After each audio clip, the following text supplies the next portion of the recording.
Hello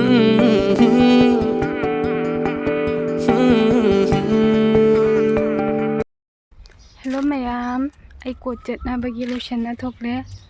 Ado Gari Ngari about line Gari that's a twinny. Ado Jibogari lacked in Ushaju am sighing a city. No Julo Baganusha Sabase, Coca Nungaite, Coca Chicli away. Ado mayam quoted a twinny by ye case to gi. Ado Kangde, Chay Marie Deep Hare, take yam, Walpa. Adu chattuini tanjale mayam chatmanna tha guding chatmanna talle mayam adi ngokoi kunje lo ising chawre mayam nong chumanna nungsa chu kusha ama oyaba thiro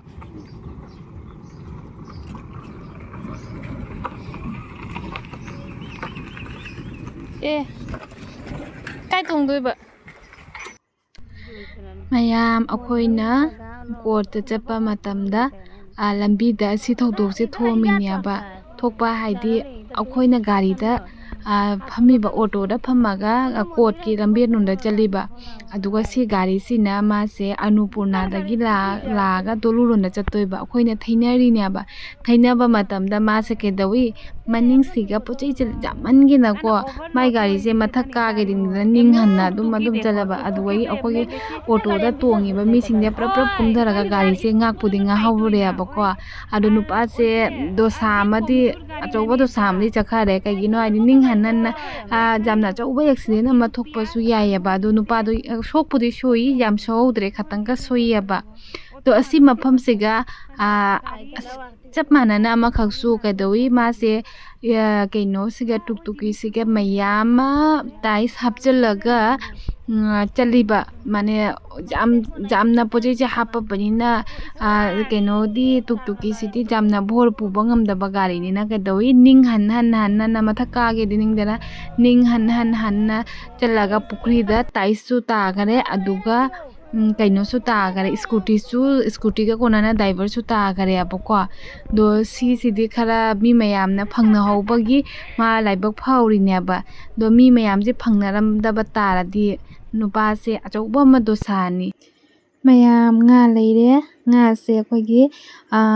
kakakna thamba ro makok se asi se ngatoi thonga chaningi haina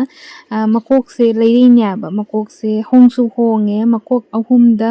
lupa janghei da pire aduga kandala su lowre do kandala sina ngautho thammani ado kangsoi kari kara chana bagi aduga ro makok singsina hojik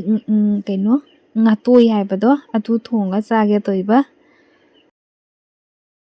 kaenga leite mamme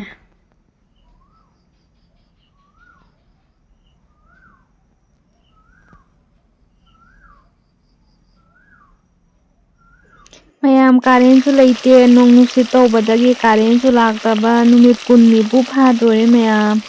ado inverter su yadrabaina hoji mobile na khara kap bugagi emergency torchlight na khara kap adumai chak thongini mayam hanadi akhoi thangmai makuna ka chak adum thongi du su dum uiyabako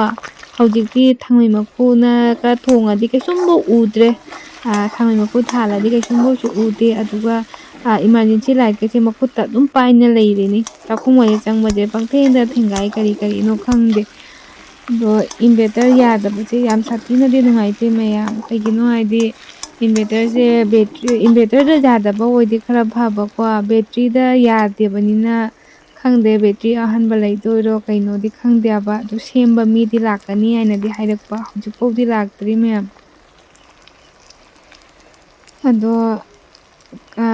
hujik laktoro hayeng laktoro di khangde aba adugi amamba siga chak thongba se nungdi nungaite ado ai hinjang di loire mayam adugi ai asi video ase asiga adum loisallage aduga mayamna aigi video se nungaibibada aradi like comment share tobiu aduga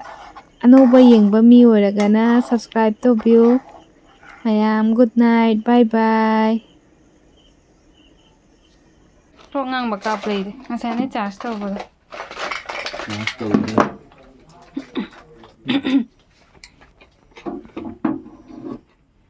ꯍꯣꯏ ꯍꯧꯖꯤꯛ ꯁꯤꯜꯗꯣ ꯂꯩ ꯑꯗꯨ ꯃꯣꯏ ꯁꯨꯡꯊꯥ ꯊꯥꯖꯗꯕ ꯌꯥꯎꯅꯤ ꯅꯃꯒ ꯀꯨꯝꯒꯔꯦ ꯍꯥꯏ ꯀꯥꯏꯗ ꯁꯤꯜꯗꯣꯗꯅꯤꯅꯦ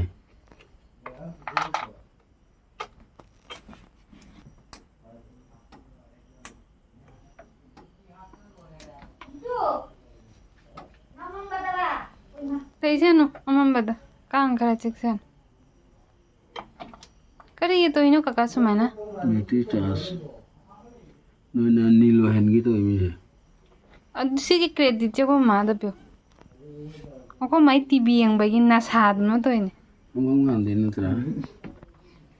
Ti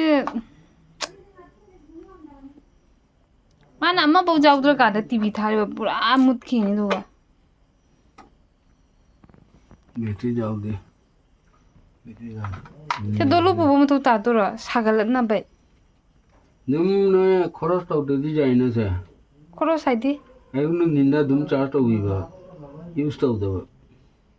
Huji khakoi din ngarang use am bau to de. Dum kai no to iba charge to ta changal le ama bau to de use to de.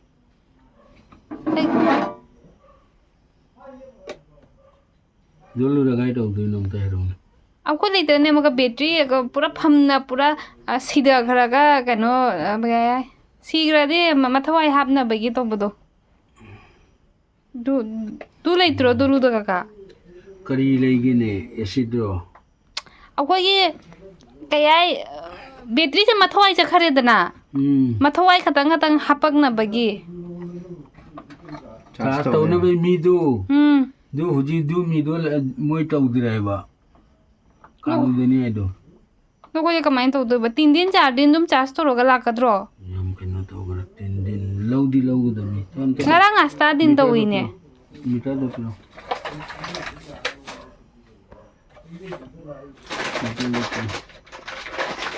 uraba jam tv battery से लोना एकदम zero the थमरी गई know after हाउगर पे वा हमने अंदर बुद्धि mission में हम ले मनी पानी में तो से ऑन तो उठा मुझे जमना ठीक है खंगदोरा मैं जाओ रे बजाओ दे देंगे इंगे जाओ दे 1 2 3 चली सीधी दोस्त लेबा 10 नीने क्या लेबम थोइबा 10 34 12 क्याम लेबम थोइबा 12 8 12 8 दुई खतम वाले दुदी दुई खतम वा तो मैं रिले ऑन काई जा देनो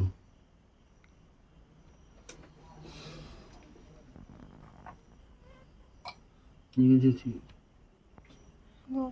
जाओ रे बसी वो तो खतंगा याउदरा याउ याइ बने ngarang nahan hapkhibani karen तो कैंडल मखा ले री दुदु ने kabung na tongboda ne tekrabani